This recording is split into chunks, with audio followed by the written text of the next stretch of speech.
I'm going to start with a question.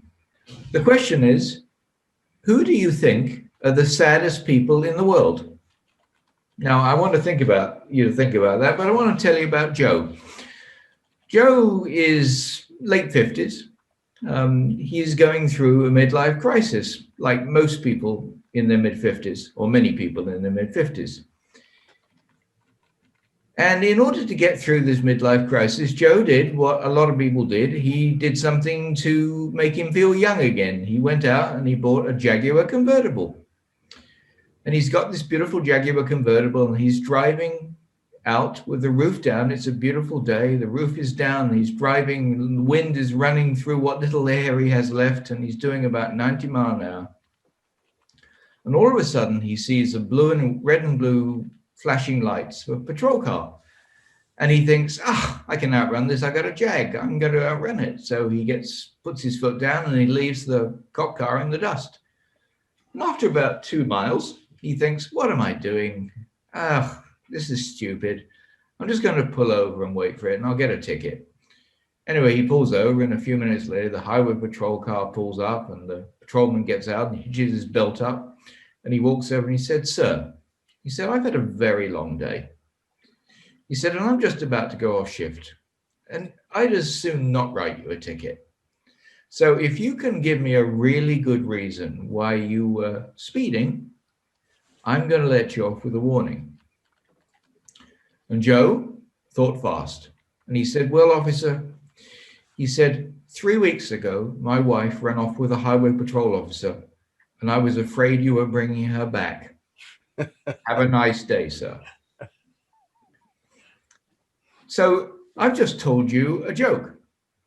And one of the interesting things is that the majority of people will start every joke by saying, I'm no good at telling jokes. And it seems to be a universal condition. And the truth of the matter is, everybody can be good at telling jokes.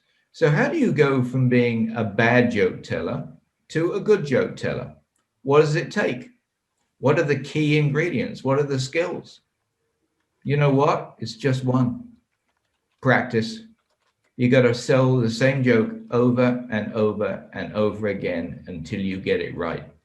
And once you get it right and people start laughing, then you become a joke teller and you will continue to tell jokes. And you know what the great thing about being a joke teller is, as George Gilbert will tell you, and I will tell you, is that when you are in a group, if you have a repertoire of jokes and you can tell them, you will have people laughing their sides off and you will be the life and soul of the party. So don't think you can't tell jokes. And if you do, practice until you can. Now, I'm now going to come back to the question I asked at the beginning.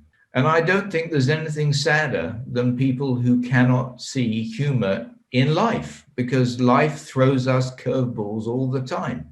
And the way we deal with them is to laugh. Laughter is the best medicine. The Marx Brothers were one of the funniest comedy acts of all time. And Groucho Marx was a hysterically funny man. And in almost every movie, there was a very regal looking woman who was always dressed up like a society lady. And no matter what he did, no matter what stunts he pulled, no matter what he said, she never cracked a smile. And the reason that she was so perfect was she literally didn't find him the remotest bit funny. Everybody else was dying with laughter. And she was just going, I don't understand any of this. So laughter is the best medicine.